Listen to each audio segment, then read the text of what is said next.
What's up, everybody, and welcome. This is the go home show before WrestleMania this Saturday. Well, for Raw, I should say, or how they like to call it, WrestleMania Raw. And I asked people this question: were you excited with this go home show tonight? Were you, or just WrestleMania itself?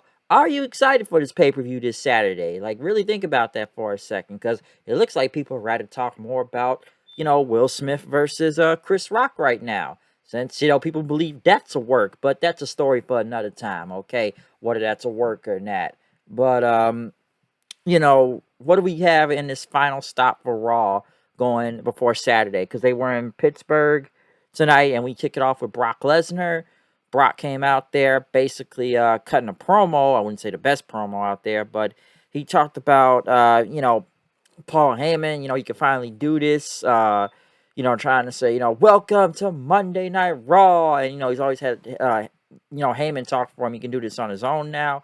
But he said that this introduction sucks because he was trying to, try to get things going. But, you know, he doesn't suck giving out ass kickings. And, he's trying to say he's going to do the Roman Reigns. He's going to give him a WrestleMania. There what chance happening? But Brock was like, it's okay. Don't worry. Steve Austin will be at WrestleMania also. Don't worry.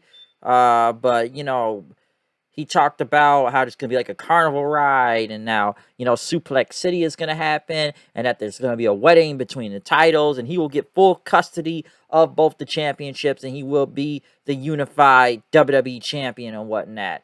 So, the promo was what it was.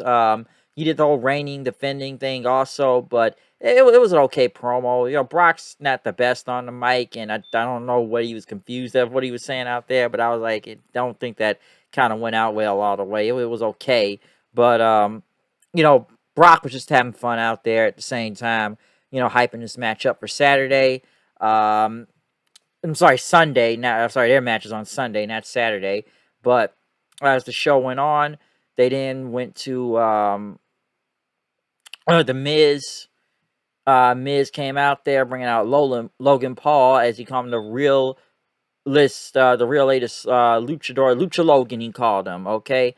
And, they got the mask on and stuff. And, we should get our own mask, everything, and take Ray's mask. And they're going to wear him at WrestleMania. Ray and Dominic came out there, and Dominic immediately attacked the Miz as Ray tried to get his mask back from Paul, which the referee ended up getting rid of Dominic. Ray then went against Miz then after that, which Ray ended up winning.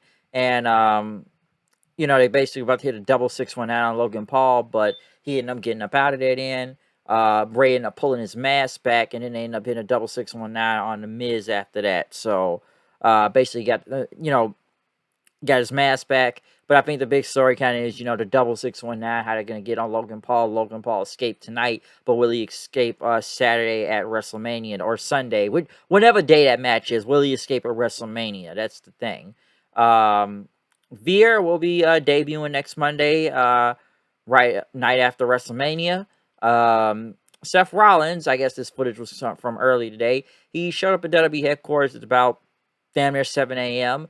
And, I guess he had to wait till about 9 o'clock until his meeting with Vince. Vince, was working in his office. Seth's working, going in there, putting his feet on the table. Vince told him to take him down. But Rollins says, what are you going to do? Fine, suspend me, fire me, ban me, Raw, SmackDown. Am I fired? Am I fired? But Vince says, I'm not here I didn't bring you here to fire you. I'm going to, you had a lot of failures while you jumped a lot of hoops. Why would you do that? If you want to be on the WrestleMania card, why don't you just ask me? So, since it's going to be the most stupendous WrestleMania, Rollins thought it was a trick, but Vince says, no, you will be at WrestleMania. It's got to be a main event caliber, okay? And he said, who's my opponent? And Vince says, I'm going to be choosing your opponent. And then Seth just jumped on the table and, just kicking the desk and just hopping all over the place and dancing. He's happy. He's yelling in the dinosaur face, the dinosaur bone skull and whatnot. So yeah, I'm sure everybody is still on Cody watch right now. So I'm sure everybody believe that Cody Rhodes will be showing up this, I think Saturday at WrestleMania, or is the match Sunday, whichever night. Man, we're really adding matches the last second too. But obviously, I'm sure everybody think it's got to be Cody. So will Cody debut this Saturday? All signs point to yes. I'd be surprised if it's somebody else. But Right after that, almost went against the Viking Raiders, which he did one clothesline on him, which, at least he didn't pin them, but, he beat these guys in like seconds, and what was the point of that? That just looked bad. That looked really bad, but almost basically saying, any wrestler, that any wrestler got, I'm undefeated. I can dominate everybody. No one can beat me. Bobby Lashley came out then. No MVP, but Bobby Lashley was back. Bobby Lashley's been gone for about almost a month with his shoulder injury. But, he ended up getting a ring with Almost, looking at the WrestleMania side. Ended up knocking down Almost. I think the first bump to the ground Almost really took, because Almost has been on his feet. Lashley ended up knocking him down then with a shoulder block, which, Almost was pissed off, so you don't want this. Lashley at the point at the WrestleMania sign. So Lashley is back just in time for WrestleMania, and he will wrestle against Almost. So we'll see where that goes, but I think Lashley's going to win in general with him being back. Like I said, literally, like, few days out before WrestleMania and stuff. So he is now back. Look, he's still full healthy. I don't know why he had no MVP with him, but yeah, Lashley's back, folks. So he is back in the game.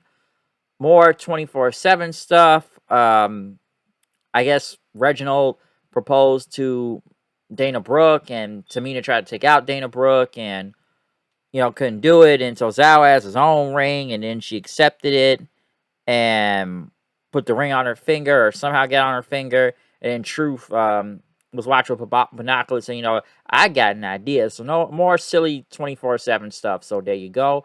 Next, the Bloodline came out. As Roman, he got on the microphone. He wanted to be acknowledged. It's been a minute since he's been on Raw. The Needle Mover is here. I used to run Raw until Fox called me up to say SmackDown. So this is business. Fans start to chant what? And he says, like, I will smash everybody, including Stone Cold Steve Austin. Like he's gonna do Brock. And he's it's nonsense. Brock, I want to talk about Suplex City and all this stuff. He talked about how Lesnar spilled blood him back at WrestleMania 34. He bled all over New Orleans that, his kids or wife didn't even recognize him and was disappointed. His dad was disappointed in him. And, Lesnar think this is all a gang. You want to talk about, the titles being married or carnival rides. Listen, I got your advocate, okay? He's a wise man now. And I've been the longest champion around here in the past 35 years and stuff. And I got my receipt in Madison Square Garden, all right? I'm going to get payback again, okay? Because this is personal now. He's going to take Brock Lesnar's title this Sunday. And, and whatnot, because, this is all personal now, he said. All this is personal, as he set the microphone down before leaving. So great promo by Roman going after Brock. Will he beat Brock? I'm not even sure this Sunday, but we'll see what happens. Carmella and Zelina Vega were doing, I guess, a photo shoot. Baze and Natalya saying, talking about the 8-woman tag coming up. Basically going on. See, they don't mess up or you'll not make it a WrestleMania or whatever they went with that. It was Sasha, Naomi, Ripley, and Liv Morgan versus Zelina, Carmella, Shayna Baszler, and Natalya. Sasha and them won, so don't got much to say about the 8-woman tag. It was what it was. One thing I do want to speak on real quick, that they did announce, I know it was earlier this morning I read, but the Steiner Brothers will be going to the Hall of Fame, Rick and Scott Steiner. I'm sure there's a lot of people were thinking if they were really going to put them in there, especially Scott.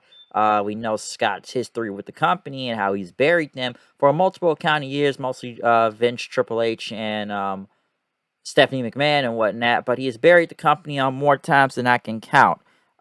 Listen, it's like this. I'm sure it has to do with Braun Breaker, being there. Like, Scott will support his nephew. He don't fuck with these people, but he'll support his nephew, though, and whatnot. In a way, Braun Breaker is the pipeline, okay? He's like the pipeline that's kind of getting these guys into the Hall of Fame. And I'm sure Scott's doing this for his brother and his nephew and stuff, just going in there.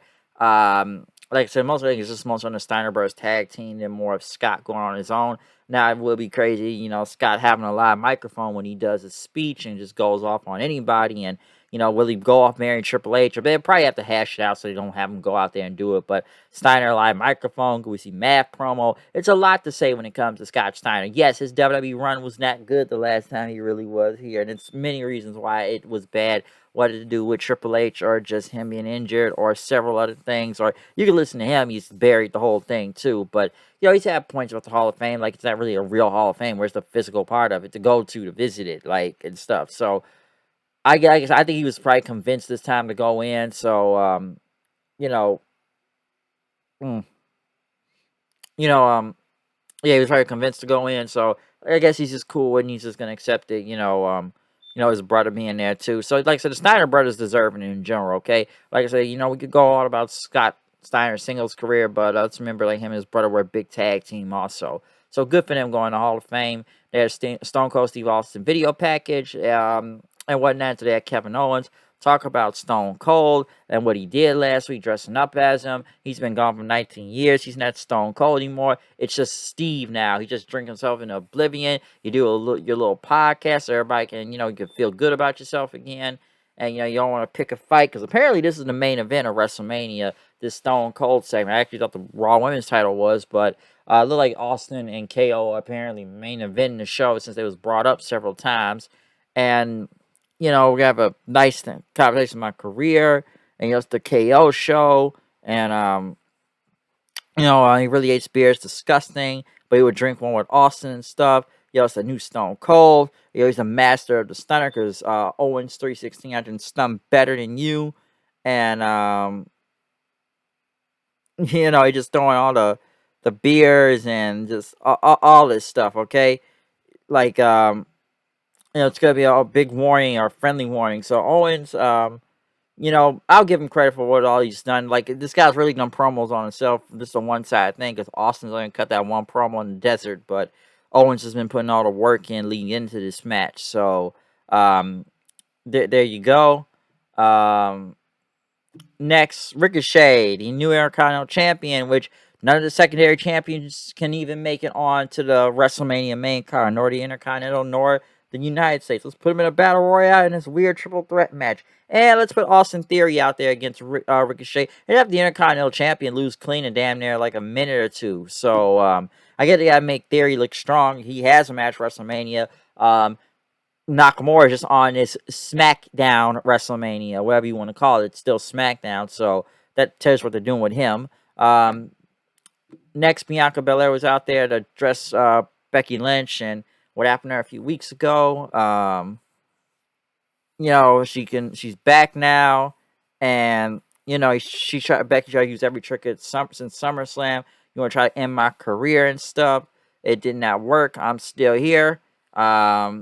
And I said she was coming for it in that championship. Becky's music hit, which she attacked Bianca from behind, and then even tried to cut off a giant braid of hair, but Bianca hit the KLD and even hit the second KLD and cut out multiple parts of Becky's hair and then leaving it there. So not a bad segment though. So they try to go off their Becky's hair and whatnot, but she ended up getting out of there. So there you go.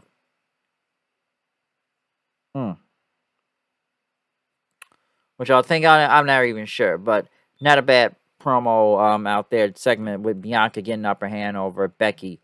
They were checking on Becky, and she said, "Bianca, you bitch," and walked off. Drew went against Corbin and Moss. Drew won. Corbin tried to attack Drew from behind and even stole his sword. So there you go. Don't say I really care about the Laughing Hyenas there or this match in general. So Drew's got to get a win just because. Edge was in his office doing a promo talking about Styles saying you're welcome.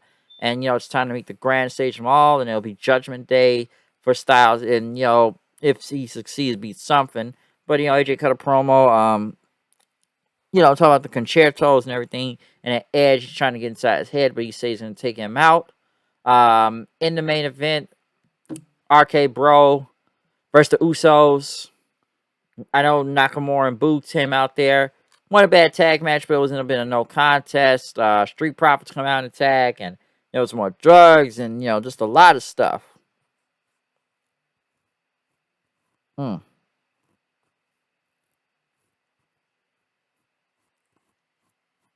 Sorry about that hair thing going on, but Yeah, what's up with that though? Not even sure, but yeah, it's the final part to this show. With the hype going into Mania and stuff, RK Bro, just a big brawl in, and RKO's for Street Profits just everywhere, all over the place. So where does this really go for Sunday? Not even sure. We'll have a review for it, but still got NXT tomorrow night. But the go home show is the go home show. What do you like in that? Depending if it was stupid and stuff, or did you just like it in general going into WrestleMania? Or are you looking forward going to WrestleMania this year? Really think about that to yourselves, people. Are you excited about WrestleMania this year? I don't know. But other than that, I'll see you guys then. Comment, subscribe, find me on Twitter, Hood Knight 890. Peace.